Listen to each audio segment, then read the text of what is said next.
project. Let's see, get my slideshow going. And okay, so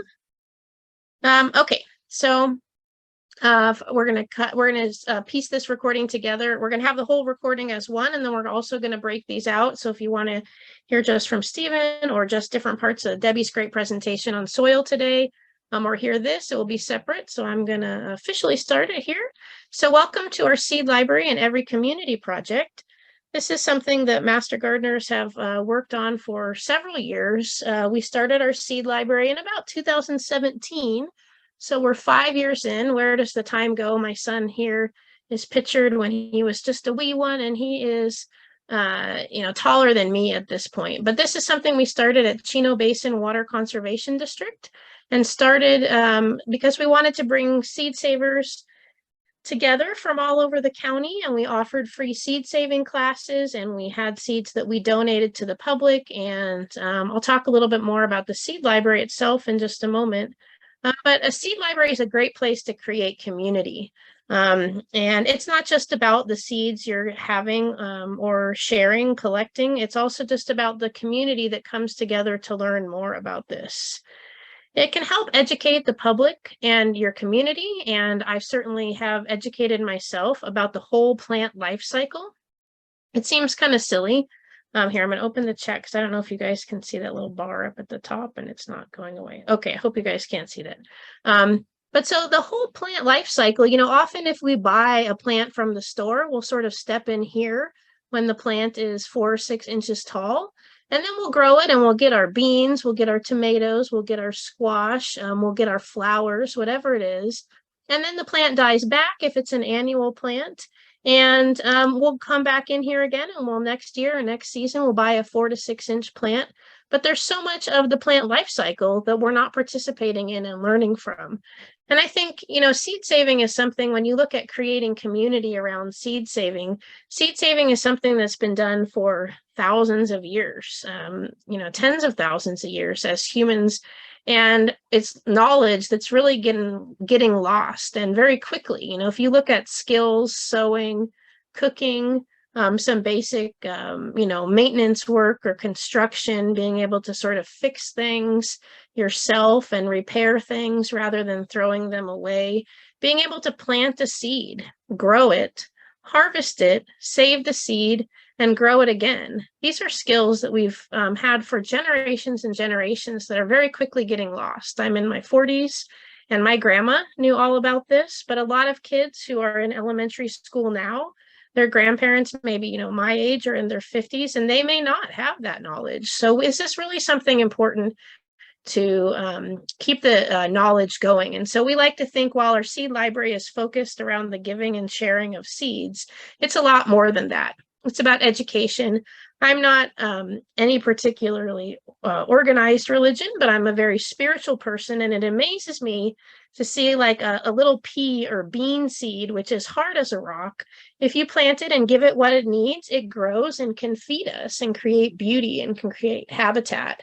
And so seeds are also something that where you can really see the miracle of life, however you interpret it, whatever that means to you. Seeds are definitely a place to see that. So seed saving and just understanding the process is so important. You can learn about the movements of seeds when you're thinking about planting and harvesting, and it is another way to connect us to nature. As Master Gardeners, and as you've heard, Debbie talking and Stephen talking, and if you've heard our presentations or talked to us before, we're always really encouraging people just getting out. It's great to eat fresh, healthy produce and nourish your body that way. But gardens, that's just a little part of the way gardens nourish you. They nourish our emotional health. They nourish our mental health. They get us away from our devices, which we'll let you guys do in a few minutes. And it's a great day to go out and soil build and get thinking about your fall plantings. As Debbie said, it's just around the corner. And so we want to share that with the community and help you guys bring that into your lives. That's why we do things like today's workshop, to make sure that gardening is inclusive. And seed saving just takes it to another level and really gets you thinking about, this is at the Huntington Gardens, and they have a really cool display if seeds are dispersed by wind. Are they dispersed by water? Are they dispersed by, catching on to a coyote's leg or your sock? So it's just another great way to get people thinking. And then having a seed library gives you access to locally grown seeds, or even if you don't grow them yourself, just a general supply of seeds for your community, giving you a little bit of independence. Think back to the beginning of COVID. There wasn't a supply shortage of seeds in the nation, but there was a shortage of this in the supply chain. So in the beginning of COVID, if you were wanting to garden, you went into the nurseries and there weren't a lot of seeds available. And my dream and our vision as master gardeners is that people have seeds available to them in every community, whether they're donated to you and they're commercially prepared seeds, or they are seeds that you've grown yourself. What's involved in starting a seed library? It's pretty straightforward, pretty easy, just a willingness to learn about seeds and a willingness to make mistakes. That's like master gardeners. We always say, I think we have a lot of experience because we've killed a lot of plants and we know what not to do. You need someone who's willing to watch over the little library. You want to decide what types of seeds to save, whether you're going to be fruits and veggies, flowers, native plants, super easy to save, pretty challenging to start. So if you like a challenge, get yourself some native seeds, but things like poppies or buckwheat, there's a few other things that are easier to start.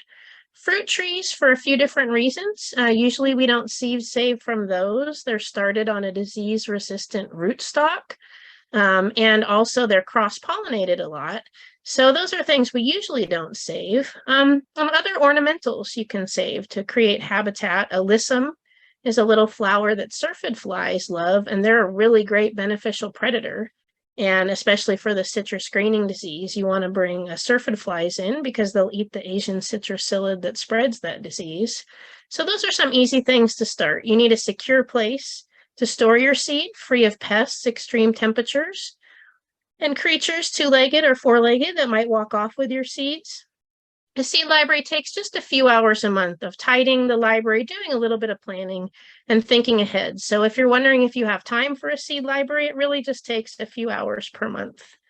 What do you need? This was our very first seed library, and my little one, like 5 or 6 years ago when we started, just need a storage container, labeling materials. When Stephen was talking earlier about labeling tools, such a great idea, labeling garden beds with numbers, great idea. You think you're going to remember things, labeling irrigation, you think you're going to remember things, same thing with seeds. So you definitely want to have a solid labeling system with information like the date it's harvested, a little bit of information about the plant, and any other information that might be relevant.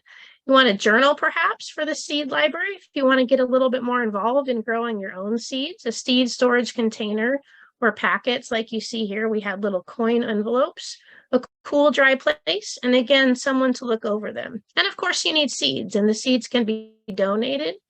There's a number of organizations that will donate seeds. They can also be locally grown, or maybe your seed library has a little bit of both.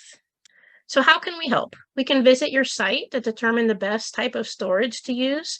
Maybe it's a cute little free seed library. Maybe your community has issues with theft or vandalism. So it's a Tupperware that you bring in or somebody brings home and they bring back to the community garden, something that's stored in the classroom under a little cupboard or something. We can help provide you with those storage boxes and set up. These are Master Gardeners, again, how we can help you. And then we can help you design the community interaction within your library. Will you be checking those seeds out? Are you asking people to try to save some? Are you a school where you're having fifth graders grow seeds for incoming fifth graders, future years? Are you going to be asking for donations? We have a good list of places that will donate seeds at the end of the season. We'll help train your seed library shepherd and make sure they know the basics of what they need to do. We'll help you figure out who will keep the library organized and what is needed to be done. And then we'll also help you figure out, how do you want to include outside community members, whether they're parents, your students, whether it's at a community garden, or even at home and you might want to share seeds. We also provide starter seeds that have been donated to us. We offer free classes each month for the community, and we'll be here to provide technical resources, technical assistance, and provide resources for any questions that you might have or answers for questions. So know that if you're interested in getting a seed library started at home, we have a presentation that I did just on Thursday about starting a seed library at home. That's posted on our YouTube channel. Or if you're a school or community garden, a public organization, and you would like us to help you get a seed library started, you can send an email to our Master Gardener helpline, and I'm going to let them know to be looking for those requests, and we'll start going in order of first come, first serve, and just work through the process. It's very easy, requires a really minimal amount of supplies, and it's a great